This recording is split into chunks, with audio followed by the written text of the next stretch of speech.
Alors aujourd'hui, un dessert facile. On va vous faire une tarte tatin. Tatin.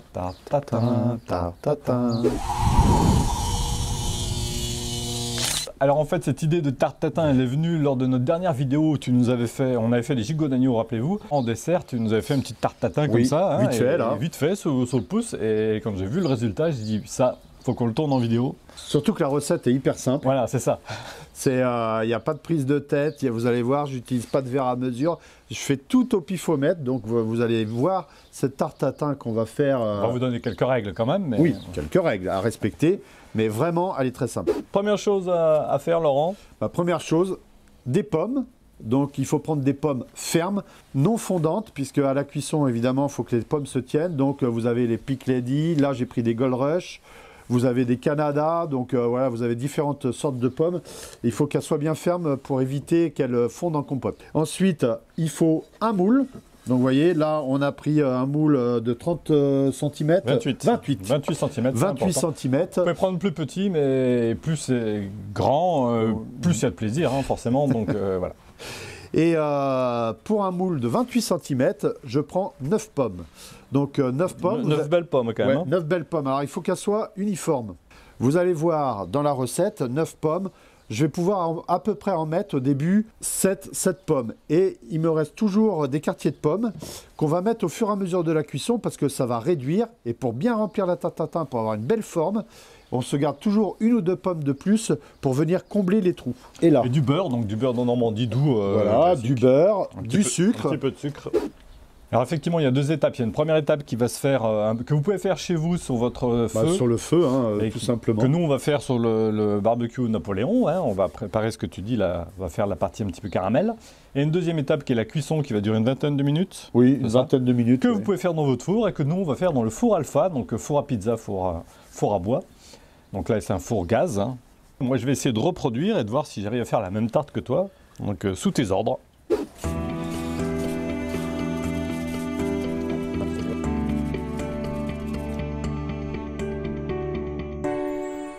Alors ça y est, nos pommes sont épluchées, coupées en 4. Coupées en 4. Et là, Laurent, toi, tu les pares, c'est ça? Oui, alors je les pars, regardez, hop. Alors ça, c'est vraiment pour le look final. Le look final dans la tatin pour faire une jolie rosace. Je vous avoue que j'ai fait des tatins sans parer. Hein. Ensuite, Laurent, pendant que je termine. Alors ensuite, bon, les petits bouts que vous avez parés, vous pouvez les garder si vous voulez faire une petite salade de fruits. J'ai l'impression d'être un master chef et d'être un petit peu à la bourre. Mais j'écoute les consignes, mais en même temps, je me concentre sur ce que j'ai à faire. Pour que ça soit joli. Oui, t'en mets quand même. Ah oui, un demi-centimètre. Ça doit représenter à peu près...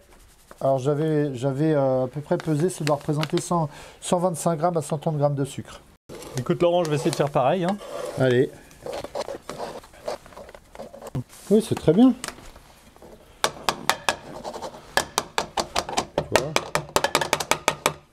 Ensuite, beurre. Beurre, couteau. Couteau. Et là, des petites lamelles. Alors moi, je les fais le plus fines possible, parce que plus elles sont fines, plus ça va monter en température avec le sucre pour arriver à une belle couleur, une belle texture de caramel. Alors c'est à peu près pareil, on est sur la moitié d'une plaquette de 250, donc on est sur du 125 grammes de beurre. Ah, ça fait le coup, hein. Et là, c'est parti. Donc, tac. Vous voyez, en rosace. Alors, vous serrez bien. En parallèle, je mets le four alpha en chauffe.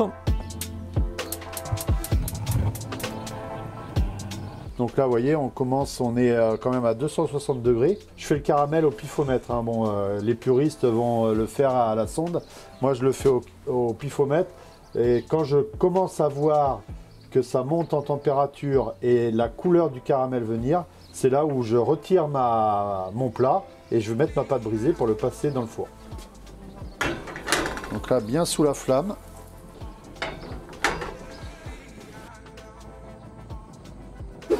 Donc là, ça commence à caraméliser. Alors ouais, ça commence à monter en température, regardez. Alors moi, c'est ce que je vous disais, je le fais vraiment visuel. Hein. Donc là, au fur et à mesure, Laurent, tu rajoutes des pommes pour serrer, c'est ça? Ouais. Ah, pas mal. Comme ça réduit un petit peu, vous voyez, hein, il serre ses pommes. Voilà.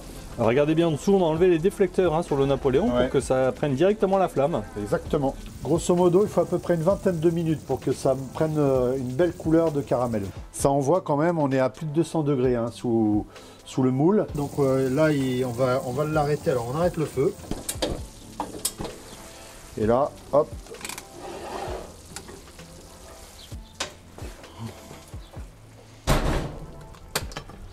Ouais, c'est joli. Hein.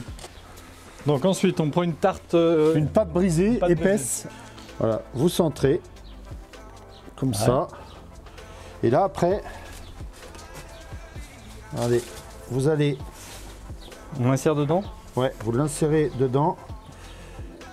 Et là, regardez, avec une lame de couteau, vous allez faire l'épaisseur direct au four. Donc le four est à combien? 250 degrés. 250, ça va être parfait. Et là, ça va pas...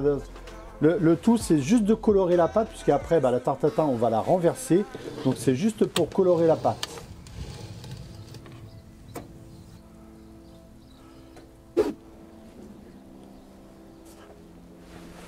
Hop. On va renverser la tarte tatin et du coup le caramel va venir, faut pas trop que ça imbibe, sinon votre pâte va être imbibée de caramel et on va presque plus sentir la pâte. Donc c'est pour ça que j'aime bien la sortir à ce moment-là moi. N'oubliez pas des gants, parce que le plat est quand même très chaud. Vous prenez un plat plat avec un petit rebord pour éviter que le caramel s'en aille. Ta-ta-ta, ta-ta-ta. Ah, ça vient peut-être de là, tatatin. Ta-ta-ta, c'est Ta-ta, ta, ta-ta-ta, ta, ta-ta-ta. ta. On y va? Allez. On y va? Hop.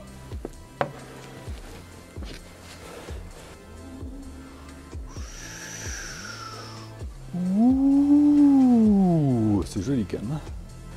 Comment tu la trouves? Moi je la trouve magnifique. Alors elle aurait mérité légèrement, mais là on peut attendre 15 jours, ça prendra pas plus de couleur parce que je pense que C'est la première étape qui compte. je pense que ça manque un peu de sucre avec le... Ouais, mais c'est joli quand même. Donc Pierre, je te laisse... Ouais, je vais faire. Hein? Ah bah oui. Le centrage, Le centrage, très important. recadrage.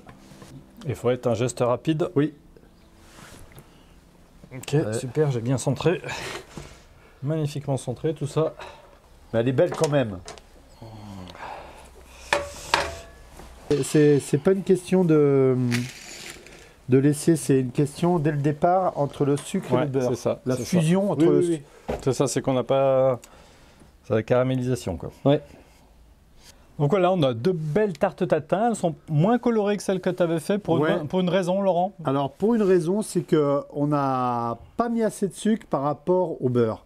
Donc vous voyez, faut... C'est un peu de ma faute, j'avais dit à Laurent pas trop sucré. Pas trop sucré, voilà. j'ai écouté les consignes, parce que vraiment, bon, vous avez vu, on court aussi, donc la ligne c'est important, le côté fit. Mais à un moment donné, le caramel, faut du sucre. Hein, faut du sucre. Donc voilà. Si vous voulez un petit peu plus coloré, vous pouvez rajouter un petit peu plus de sucre. Quand je dis vraiment un demi-centimètre, c'est vraiment un demi-centimètre de sucre. Après, rien n'interdit de mettre un tout petit coup de sucre et de mettre un petit coup de chalumeau. Voilà, ouais, pour bien la colorer, mais vous voyez déjà. Si vous souhaitez plus coloré, mais moi je la trouve très jolie comme ça. Elles sont très jolies, puis de toute façon, ça peut pas être mauvais. Hein. Non. Des pommes, avec tout le beurre qu'il y a, ça peut pas de brisé, du beurre, beaucoup de sucre, c'est nickel. Donc si vous avez aimé cette vidéo, n'hésitez pas, un petit pouce. Un commentaire. Et on s'abonne. Et on n'oublie pas la petite cloche. Voilà, moi déjà, je suis déjà bien. Si je monte, je suis mort. Hein. Donc là, juste avant de mettre en forme la tarte tatin, on va faire chauffer le barbecue. La même chose sans hésiter. Pardon. Alors Laurent, pendant que ça cuit, tu vas quand même nous raconter l'histoire de la tarte tatin, parce que moi j'ai toujours appris que c'était un vrai échec cette tarte tatin. Eh ben, c'est une erreur, Pierre. Ah. C'est une erreur. C'est une légende, c'est un mythe. En fait, les sœurs Tatin, elles avaient un restaurant gastronomique à la mode Beuvron. D'accord. D'accord. Alors, la légende, effectivement, dit qu'elles avaient oublié la pâte, qu'elles avaient renversé avec la pâte le plat, donc du coup, c'est devenu une tarte tatin. Tout ça, c'est faux. C'est une recette à la base qui a été très aboutie. Et les Sœurs Tatin ont repris cette recette dans leur restaurant gastronomique à la mode Beuvron. Et c'était un restaurant à l'époque qui était très fréquenté. Et la tarte tatin, du coup, est devenue un plat mythique de leur restaurant. Mais à la base, c'est une recette très aboutie. Et non une erreur de cuisson. T'es un peu le Stéphane Bern de la cuisine, Laurent.